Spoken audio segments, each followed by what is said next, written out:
Extra Point Live. I am Dylan Simmons alongside Ryan Martinovich, Matt Hayden. Cannot wait to see what's going to happen in this incredible weekend of college football. We're coming to you live from the MTN Sports Den, and we are ready to see what all is going to happen in this electric week of football action. Let's kick it off with Matt with this week's Around the CUSA.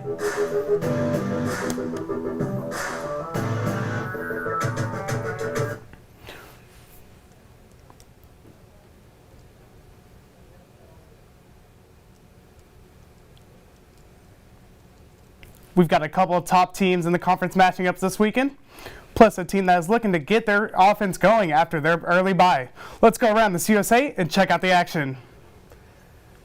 With another week of football completed, the CUSA still seems to be anyone's race, but for now, Liberty still stands at the top. Speaking of the Liberty Flames, the team has been clicking on all cylinders as they sit at 3-0 in the season. They've shown an offense that can get it done on the ground and in the air, as both rank at the top of conference, all totaling to almost 500 yards a game. This due in large part to sophomore quarterback Kadeon Salter, who served for 763 yards and 9 touchdowns in the season, including a 5-touchdown performance last week against Buffalo. Add in his near 200 yards rushing and 3 touchdowns, Salter is the heart and soul of this Flames offense. Salter and the Flames have a tough conference matchup as they travel down to Miami to play the FIU Panthers. And speaking of those Panthers, they sit at 3-1 and look to leapfrog to the top with a big win against the Flames. After a loss to Louisiana Tech in Week 0, FIU has been rolling. The ground-and-pound style of offense has led to great success with a duo of sophomores in the backfield. Both Shamari Lawrence and Keyshawn Owens have carried this Panthers offense to a victory already this season. But quarterback Keon Jenkins has also shown promise and rides high after a great game versus UConn last week. So we could be seeing a high-scoring affair down in South Beach. As for our other spotlight from the conference, we head to Texas to watch the Battle of Houston. The Sam Houston Bearcats travel over to play to the Houston Cougars this week. This Bearcats defense has been stellar as they held opponents to under an average of 14 points and 260 yards per game, both best in the conference. They're coming off an early bye and look to get their offense going against their inner-city rivals. That will all start with senior quarterback Keegan Shoemaker leading the charge in what game plan head coach Casey Keeler has in store. There's lots of Todman talent in the conference, and this year could be a very exciting with all the new faces in the conference. As we start rolling into more interconference play, this is where these teams need to get these early wins and find their identity, wish to be crowned the kings of the CUSA. Well, definitely have to agree with that, Matt. It's going to be interesting to see how it's all going to work out, who's going to take that crown as the top of CUSA. But for now, let's take a look at what else will be going on in Conference USA with this week's matchups. Take a look.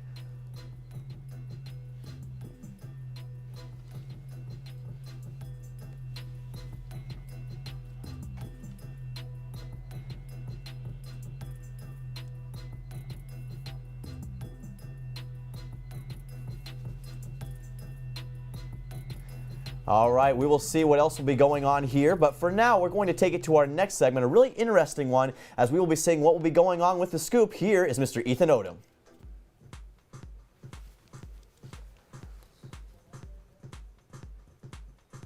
Hello everyone, welcome back to NTN Sports Scoop. My name is Ethan Odom, and I am here with Damon Cook today from Colorado State's media staff. First, I would like to thank you for being here today.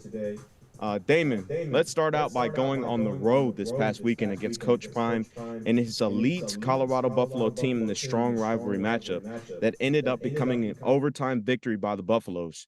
It was documented that your defense held Colorado Shedeur Sanders, the quarterback, in the air by only 348 yards. While at home against Nebraska, he only held 393. So how do you feel that your defense did in that game? Defense, I thought, did a really good job against Shedeur Sanders and that Buffs offense, holding Xavier Weaver and Travis Hunter into check and kind of start to gain some momentum last season. It was really that defense. And with Henry Blackburn and Jack Howell back, they really kind of looked to lead this team, and then Mo Camara up on the probably the best defensive lineman in the Mountain West really caused some havoc for opposing offenses. And I think Middle Tennessee State University is a good football team, and they have a lot of respect for you guys. But this team to fight, and they're going to fight hard, especially coming off of a game where really the entire nation, there was kind of some controversial fallout for the Rams after that game. I think they're going to come in and try to prove wrong and kind of show who they really are as a team. Thank you, Damon, for being here with us. Now back to you guys. Thank you, Ethan. When we come back, I will have this week's Blue Raider Spotlight for all of you. That's coming back when we return on Blue Raider Extra Point Live. When I was in foster care, I never knew when I would have to move. So I always had my suitcase ready to go. Then one day, I was adopted. My new parents opened their hearts and home to me. My parents cook my favorite breakfast for me every morning. My parents take me on trips I never thought I would go on. They gave me a home and an even better reason to use that suitcase. My parents aren't perfect, but they're perfect for me. Jordan knows he shouldn't eat this entire bowl of nachos, but tonight he's earned that right. Because a few hours ago in the middle of happy hour, he recognized a sign. Not from the gods or a bolt of lightning, but from a double heart, a kissy face, and a fourth ha in ha ha ha. That's when Jordan knew he was buzzed. So when it was time to go, he got a ride home instead of driving. Be a legend like Jordan. Recognize your buzzed warning signs and get a ride home. Buzz driving is drunk driving.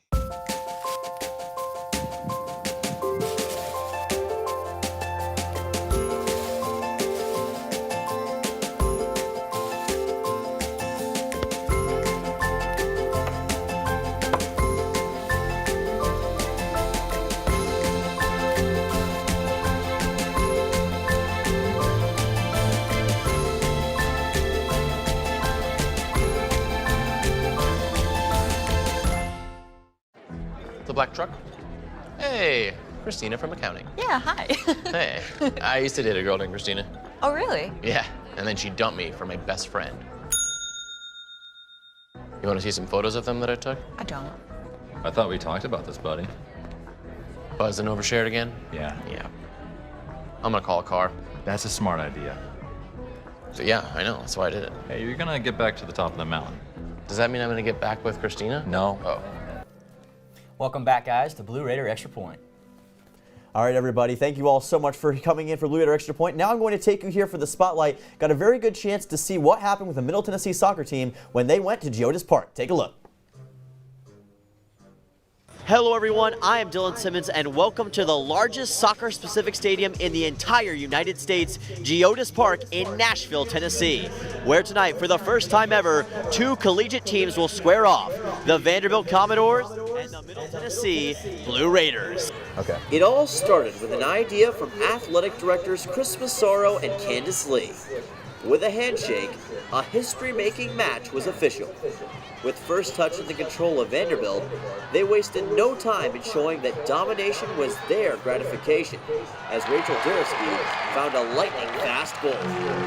It would remain a familiar theme for Raiders coach Aston Roden's team. I thought we played well in spurts, but we also gave up a lot of soft goals. While Roden was glued to the chair at points, players like Caroline Manley helped tear the ball away from Vanderbilt. Super exciting to have the opportunity to play here. Obviously, we've never done anything like this. I think no one's ever done anything like this in this stadium, so definitely an exciting opportunity.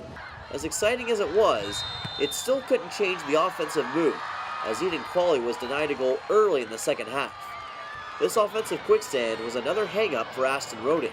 Results is not what we wanted, that's for sure. Courtney Jones would see to it that the Commodores kept the anchor on the Raiders with an 82nd minute goal to solidify a 6-0 victory. Despite the loss, though, the Raiders still felt grateful for a chance to dance on an MLS pitch, with a focus ahead to the future. That's the end of our non-conference segment, and so we take the positives and negatives and move on towards conference play. In Nashville, Dylan Simmons, MTN Sports. Thanks, Dylan. That's probably a great sight to see, watching the MTSU Lady Raiders play at Geodis. It's probably breathtaking, especially down on the field. Yeah, I got to say, it was breathtaking, very historic, a really cool atmosphere, and I'm sure all those players, including Caroline Manley, are not going to forget it anytime soon. Certainly an awesome thing to see. We'll get more on that for you in the future, but for now, we are going to have to go to a quick break. Love getting that package and glad to see it all worked out, and helping to tell this story. So we're going to take it to another quick TV timeout. When we return, Ryan's going to give us his report on today's opponent, and we will have our keys to succeed. We will be right back on Blue Raider Extra Point. All right.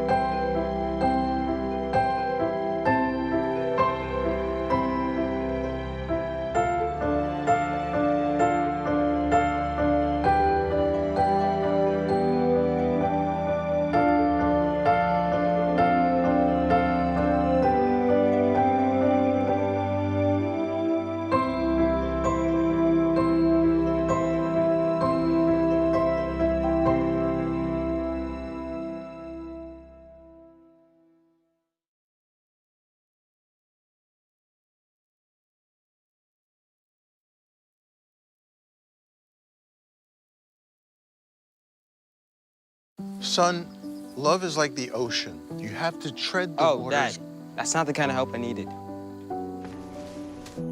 Jessica, will you go to prom with me? Yes. Thousands of teens in foster care can't wait to share their first with you. If I could go back and change it all, I would. I think I'm gonna miss you the most. I'm sorry. I'm so sorry. I'm so sorry. Maybe it's just the little moments.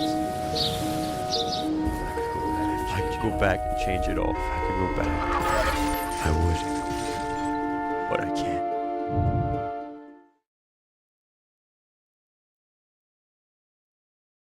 can't. Once there was a boy who did the same thing again and again. One day, he was told he had autism. He got help and slowly learned how to live with it better. Early intervention can make a lifetime of difference. Learn the signs at autismspeaks.com. Welcome back to Blue Raider Extra Point. Let's now send it over to our main man, analysis extraordinaire, Ryan Martinelich. Ryan, what can you tell us about this week's opponent? Well, Colorado State right now, of course, is coming in on 2 losses, to 2 Pac-12 opponents, Colorado and Washington State. Caught and room for Holker on the run. Did he get in? The Rams are a team that loves to air out the ball right now. They are averaging over 358 yards per game in the air. Braden Fowler-Nicolosi is the leading passer for the Rams right now, but they're pretty much a one-dimensional team. They really don't have a significant ground game. Their main weapon in the air is going to be senior wide receiver Torrey Horton, who you may remember from last year's game in Colorado when he torched us for 190 yards and 3 touchdowns.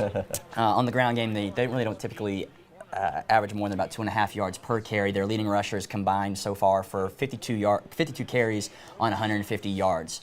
MTSU just needs to really focus on trying to cover up Horton as well as they can and just maintain just some semblance of a solid front six and just put pressure on this freshman quarterback in Fowler Nicolosi because he will make mistakes. 3 interceptions against Colorado. Their biggest thing on defense, too, is in the air. They struggle to defend the passing game. Too many mistakes in open field coverage, as you can see right there. There's no one in the vicinity of a receiver here.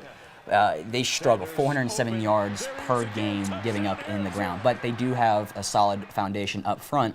As we saw with Ethan Odom talking about their leader, Muhammad, on the line right there, just getting a few sacks already on the season. He's just been an impressive force so far all season long. Yeah, and I got to say, it's going to be interesting to see how Middle Tennessee is going to cover all that. Going to be interesting to see how it all comes together, and I want to lead into that with our keys to succeed. Let's send it over to Mr. Matthew Hayden. Matt, you just heard what Ryan had to say. What do you got for us? Well, I think one of the key things is taken away was definitely that run defense from the Buffaloes, and let Vadiata cook. You got to let him cook and finding ways to get Jaden Cradle going. The run game isn't going to be as strong, so you got to find ways to get him in that passing game, finding some screen passes here and there. But letting Vadiata cook can be a huge point. Let that ball fly and, let that offense get wide and spread it now. And for the last one, be ball hawks on defense. You got to attack that air game for them, and you got to be, very keen on it. You got to, track that ball down, like Troy Polamalu out there. So you just got to be excellent and shoot out those cannons.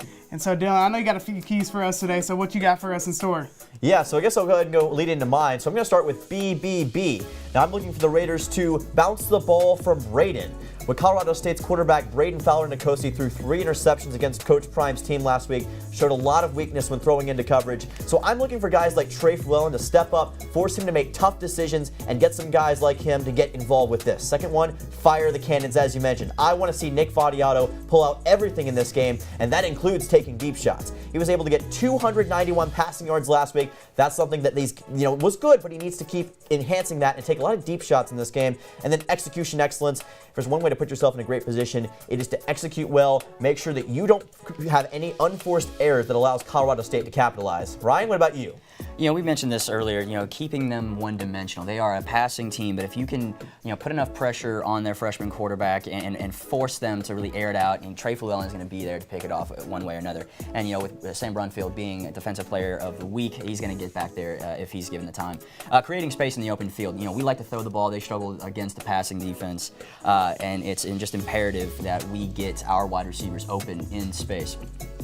And just, making sure we also can attack on the ground. They have a fierce front seven. So we just got to make sure if we do have to commit to the run, we just get out there in space with Credle, like you mentioned, Matt.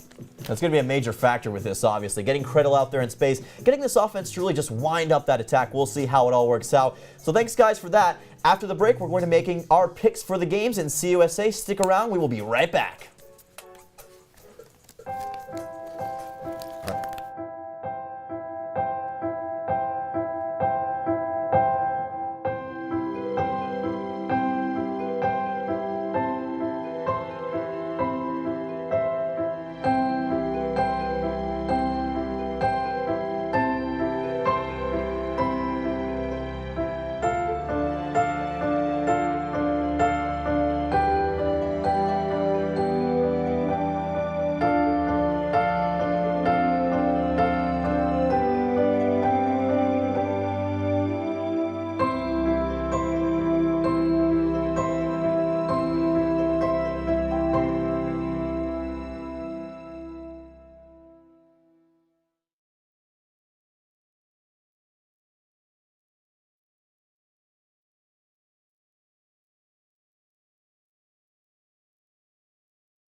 Son, love is like the ocean. You have to tread the waters. Dad, that's not the kind of help I needed. Jessica, will you go to prom with me? Yes. Thousands of teens in foster care can't wait to share their first with you. If I could go back and change it all, I would. I think I'm gonna miss you the most. I'm sorry. I'm so sorry. I'm so sorry. Maybe it's just the little moments. If I could go back and change it all, if I could go back, I would. but I can't.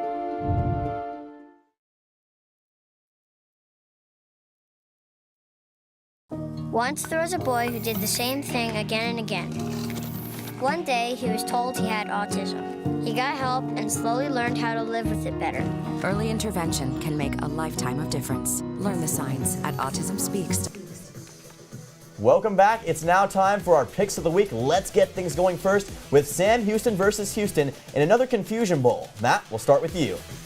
Well, I got to start out here. Sam Houston has a very well defense. I mean, they've been playing top tier. They're only allowing 14 points in back-to-back games. It's just if they can get their offense going. And, the Cougars are going to come out and play aggressive, trying to stop Sam Houston's, very mediocre offense. So, unfortunately for the CUSA fans, I got to pick the Cougars here. Ryan, what about you? I'm pretty much in the same boat with you. I think this defense is solid, and that's going to cause havoc come CUSA action time. However, yeah, their offense stalls. Keegan Shoemaker has struggled to connect with his receivers. They don't really have that prominent of a ground game. They're only 3 points so far on the season, so it's going to be Houston. It's going to be very low scoring. I think defense does win here. However, I do think Houston comes out on top. Yeah, I'm going to say this. Sam Houston has got to get this offense figured out in a hurry. They have scored 3 total points this year, guys. I mean, that was against BYU and Air Force. I mean, the biggest issue for them is that they keep turning the ball over. Keegan Shoemaker, 3 INTs already this season. They've lost a few fumbles as well. And, the defense has been a bright spot. They've only allowed 27 points, right?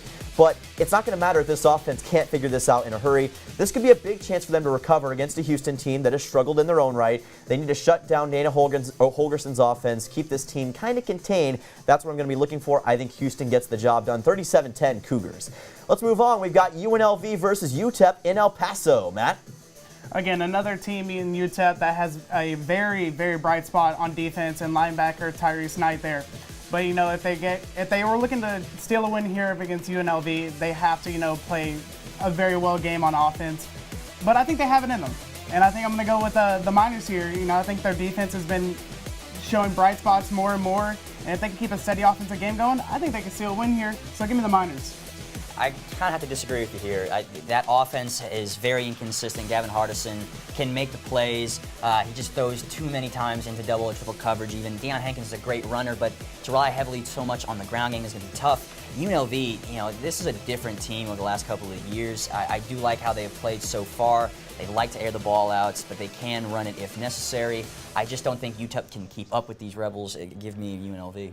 Yeah, I'm going to say this about this matchup with UNLV versus UTEP. So UTEP would not do well in Alaskan Gold Rush because all they find is pyrite in this team, all right? Hardison has thrown 4 interceptions this year. He has just over a 60% completion percentage. The pace is not going to suffice right now, especially in league play once CUSA play gets started up. I think they need to rely heavily on the two-headed rushing attack of Hankins and Burgess. That's going to be the key thing here. It's going to be a close one, at least starting off, but I think UNLV pulls away for a big victory. Give me UNLV 45-20. All right, now we're going to move on to our next pick, New Mexico State versus Hawaii. Matt? So again, New Mexico State, another team that likes to let that ball fly. Diego Pavia, he lets it fly, but very inconsistent. The picks can be prone here. So if Hawaii can, stand strong, be able to cause a couple turnovers, I think the Rainbow Warriors can take it away. But if New Mexico does play, a very solid game, doesn't turn the ball over as much, they could also win because these defense, kind of go back and forth at time, But, in the end, give me New Mexico State. I think Diego Pavia, can lead this team to a win against the Rainbow Warriors. Late night game here, so. Yeah, late night game. Give me the Aggies.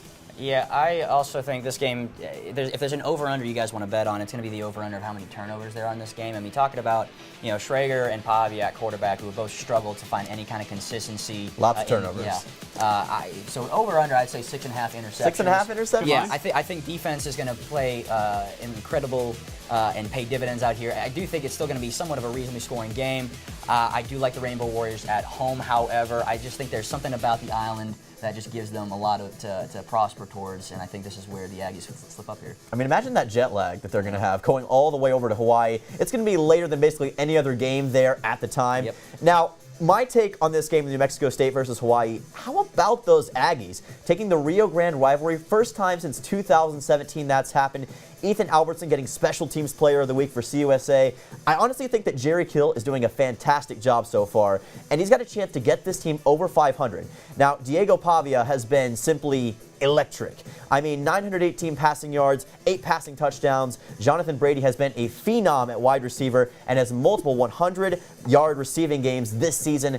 It's been crazy to see. Now, last year, the Aggies did play well and beat Hawaii by putting 45 on them at home, but I think this year they may even have to do more on the island, as you mentioned. Whether it's Schrager, the Warriors quarterback, already with 6 interceptions this year. If New Mexico State can exploit that, I think this will be a great opportunity for the Aggies to trounce Hawaii. Give me the Aggies 48-17. They take out Hawaii. I'm being told by our producers that go Salukis, by the way, for the head coach. So we got to Oh. throw that in there. So there we go for that. So go Aggies there, and Diego Pavia going to lead them to a victory on the island. I can hear our man Dan, our producer. He's yelling from in there about that one. So very hyped up, obviously. Going to be a great game out there on the island. Tune in for that one. But now, guys, it's time. The main event. The moment we have all been waiting for. Middle Tennessee hosting Colorado State on homecoming night here in the Borough. Let's start off with you, Matt. Well, I got to start out by giving the flowers to MTSU. Saw a really good game against Murray State, here at home in the home opener. But Colorado State coming up a very, very tough battle against the primetime, Colorado Buffaloes. Hipping it close there, double OT there. So very hard-fought game. A lot of controversy with the hits on, Travis Hunter and all that. So it's going to be a very, very good game. But again, I think the Blue Raiders show off for homecoming. So give me the Blue Raiders here against Sea State.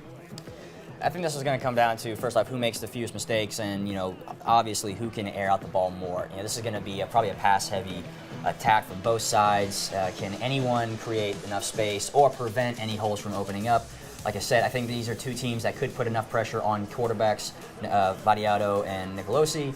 I do think, however, the biggest thing is going to be the difference in can we get the ground game going with MTSU versus Colorado State. One is more a disparity with Colorado State only averaging 69.5 yards per game. Yes. So Jalen Krettel pretty much already has that through 2.5 games at this point. I mean, look what he did last week against Murray State. Yeah, I do think it's going to be a close game. I think it's going to be a great game to watch. Could be even more fireworks than we saw in Boulder, but I also do think the Blue Raiders do eke out. It's going to be very close, though. All right, my turn. Let's do this. Middle Tennessee and Colorado State. This is it, guys. The big kahuna. Homecoming in Murfreesboro between the Rams and the Raiders. I've got to say that the atmosphere inside of Johnny Red Floyd Stadium will be like The Undertaker at WrestleMania. Unbeaten.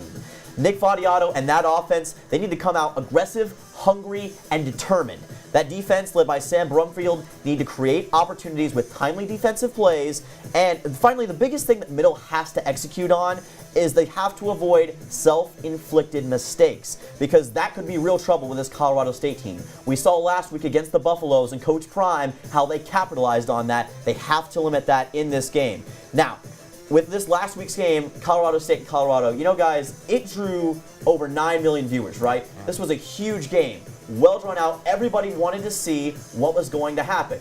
Well, Ryan, I hope that just as many people tune in tonight to see what's going to happen between Middle Tennessee and Colorado State, because in my opinion, I think it's going to be ugly. I think that Middle Tennessee has all the tools, but it's going to come down to Nick Vadiato. It's going to be coming down to Krettel making great runs, making good performances, and it's going to be coming down to Coach Stockstill and that staff getting those players prepared and ready for this game. That's going to be the key moving through. So you know what? I want to talk a little bit before we go off the air with a certain character who had talked a lot to Colorado before. You may know him, Coach Norvell. Well, he's come here to Murfreesboro.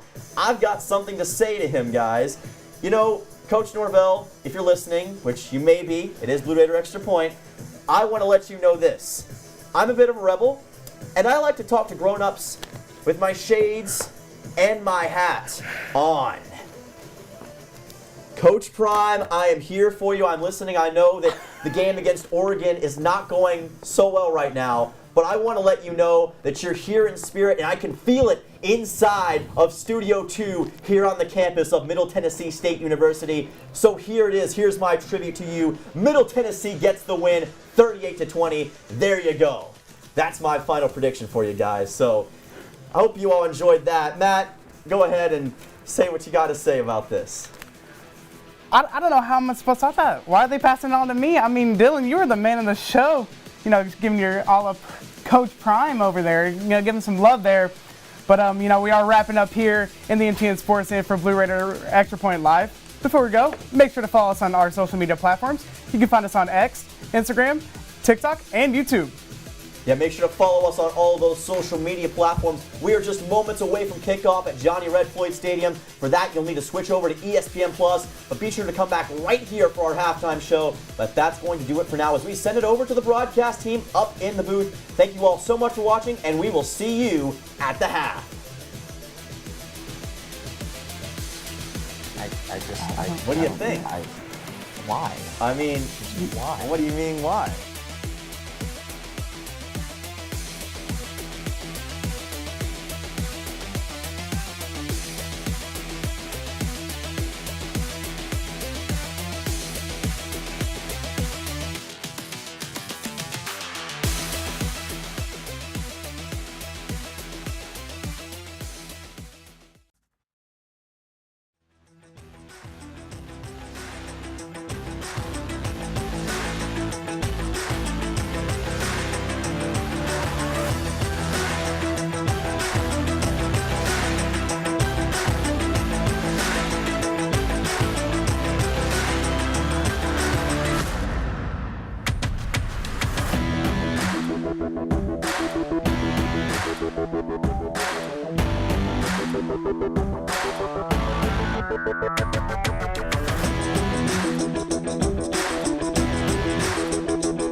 Hello everyone and welcome back to Blue Raider Extra Point here after the first half between Middle Tennessee and Colorado State. 17-10, the Blue Raiders on top. We saw a lot of big plays there in that first half. Middle Tennessee with 14 first downs to Colorado State's 9. And we also saw the Raiders have 170 passing yards to CSU's 122. Yeah, big offensive play disparity as well. MTSU had 46 offensive plays to Colorado State's 33, and of course 22 of those for Colorado State have been passing plays, but we already saw that interception as well. They haven't really been able to move the ball, especially late. We saw in the second quarter they kind of struggled. They were very stagnant. MTSU's defense really picked it up. Yes, they did. Absolutely. I mean, MTSU, we saw that huge pick off the bobble there. But MTSU did have a couple plays go their way. We saw the dropped interception that led to a first down for MTSU, but their offense has been looking good. Holden Willis has been a really big spotlight. The running game's been going, getting Vadiato and then in there. Even though he's not a big threat to run, still giving him some draws, still moving around in the pocket, extending plays. So overall, a good performance there. 17-10 heading into halftime. I'd be happy if you're a Blue Raiders player and fan. Yes, sir. Let's take a look at some halftime clips that we have to show all of you. We're going to start off with Colorado State. They had the first possession. They tried to go to work immediately. Outside pass there to Horton. And you could see that Colorado State was quickly making it go. Another outside pass, this time to Holker, one of the better tight ends on the Colorado State roster. They were moving the ball pretty effectively here in this first drive. There's Holker again with another nice catch to the outside part of the field. Middle Tennessee's defense was quickly there to be able to cover it up. And then, of course, the nice pass by Holker. This would set up Colorado State with a field goal, and they'd be able to take the lead 3-0 off of that. So, solid start for the Rams, but they would keep it going. Of course, little shot of the moon right there. As we mentioned, a waxing moon earlier, but here's Vadiato handing the ball off to, looks like Credle there. Easy handoff. It's one thing they've been trying to work on as a ground game, as you see here, for his quarterback draw. We've seen Vadiato take the ball in his own hands on numerous occasions, designed or just getting out of the pocket there. Of course, Holden Willis there with the tight end connection for the touchdown here. Kind of got a little lucky there. A couple of 3 Colorado State defenders could not bring him down in his area, did not even touch his jersey. So a great way to score for MTSU. Yeah, but like we've been saying, Colorado State just executing still in the passing game, been able to move the ball down the field.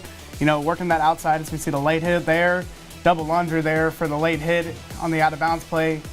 Just working the outsides a lot, seeing a lot of out routes there, bringing the ball back into the middle of the field. And, this ultimately leads to this fake field goal here. We see them rolling out here, and Holker once again, after the tip there by the lineman from MTSU, leads to a Colorado State touchdown as they answer back right there after the MT touchdown. So big run there for C State. Yes, they did. And you see Middle Tennessee taking this out. Big hit delivered there on the kickoff return. It was hard and inside that time. Colorado State would then respond with this incredible interception from Deontay Stanley. That would completely change the tone of the game in the second quarter. Nick Fadiato, though, taking some shots. He was laying it out here at the end of this first half. Here's another look at it. Look at him step up in the pocket, go airborne like John Elway at the Super Bowl, but land hard there on the ground. It was a little bit scary. Fadiato would keep going after that, and you can see he was, again, putting himself right in the forefront of the action. Goes to the sideline with a nice run here. Middle Tennessee would end up only staying tied for a while, but then we saw a late touchdown from Fadiato after a brilliant pass delivered once again to the tight end, and that would be Holden Willis, and that set up Middle Tennessee. Rushing touchdown for Fadiato, 17-10, Middle with the lead, guys. Yeah, it's been a really a well-rounded offense for the Blue Raiders here. Very even. In the disparity in run game versus pass game. I think 24 pass plays, 22 run plays. So they're really moving the ball well. Now, of course, we've seen a lot of design runs. Most of them actually have just been Fadiato scrambling because his offensive line is broken down. But MTS defense has got to give the credit. I mean, holding the Rams only 3 points, and really, yes, that fake field goal for the backup quarterback was great. But the offense just kind of looks stagnant for the Rams. They struggled. Not what we saw last week against Colorado. Absolutely. We saw a lot of big plays for Colorado State last week against Colorado.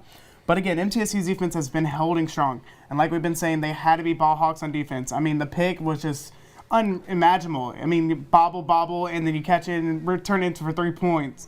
That's huge for your team. But also, Middle Tennessee's offense has been pretty well. I mean, great balance. We were questioning how the run game was going to act heading into this game.